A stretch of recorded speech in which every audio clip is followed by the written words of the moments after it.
তাহাজ্জুদের নামাজের পর বাংলায় দোয়া করা যাবে কিনা? দোয়া করা যাবে কিনা মানে দোয়ার জন্য আল্লাহর জমিনে যদি আপনি আমাকে প্রশ্ন করেন সবচেয়ে বেটার টাইম কোনটা দোয়ার জন্য, সবচেয়ে বেটার টাইম দোয়ার জন্য সবচেয়ে উপযুক্ত সময় হলো ভোর রাতের সময়টা, তাহাজ্জুদের সময়।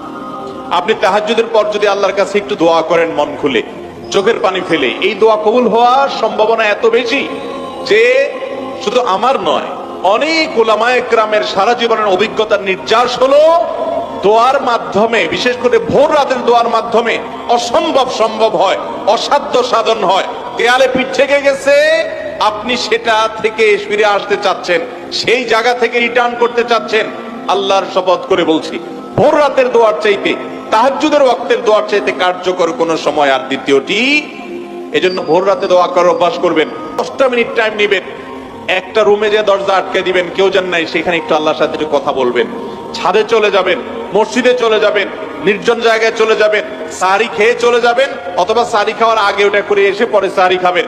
কিন্তু ভোর রাতের দোয়া যেন রমজানে মিস না হয়। কিন্তু দোয়া করার যে এত বিশাল বড় সুযোগ, আল্লাহ তাআলা দুনিয়ার আসমানে নেমে এসে আল্লাহ তাআলা বিশেষ ভাবে বান্দাকে ডেকে ডেকে বলেন, আলা মিন মুস্তাগফিরিন ফাগফিরলা, তোমাদের মধ্যে কেউ আছে নিজের পাপের জন্য ক্ষমা চাইবে, আমি ক্ষমা করব।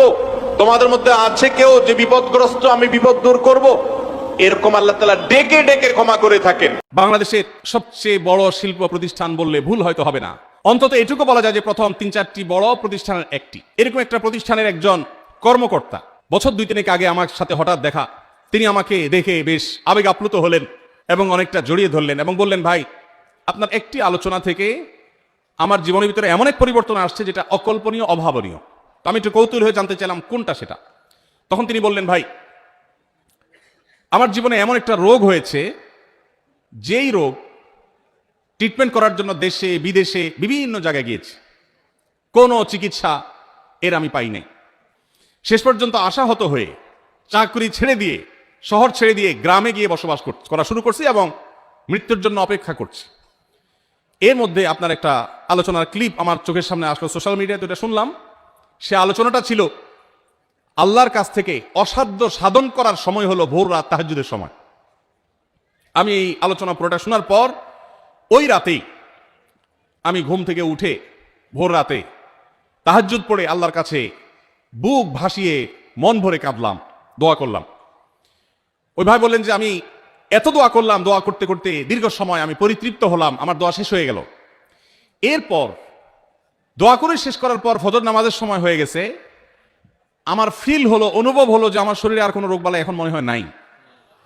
এবং তিনি গত 2 দিন আগেও তার সাথে আমি দেখা করলাম ঢাকায়, গতকালকে দেখা করলাম, 2 দিন আগে না, মাত্র 1 দিন আগে দেখা করলাম। তিনি এখন সুস্থ সবল হয়ে আবার তার চাকরিতে ফিরে গিয়ে স্বপদে স্বমহিমায় আছেন। তিনি, ভাই, ভোর রাতের দোয়ার প্রভাব এত বেশি, তাহাজ্জুদের সময়ের দোয়া এত গুরুত্বপূর্ণ যে এই এক দোয়া আমার জীবনকে আমূল পরিবর্তন করে দিয়েছে।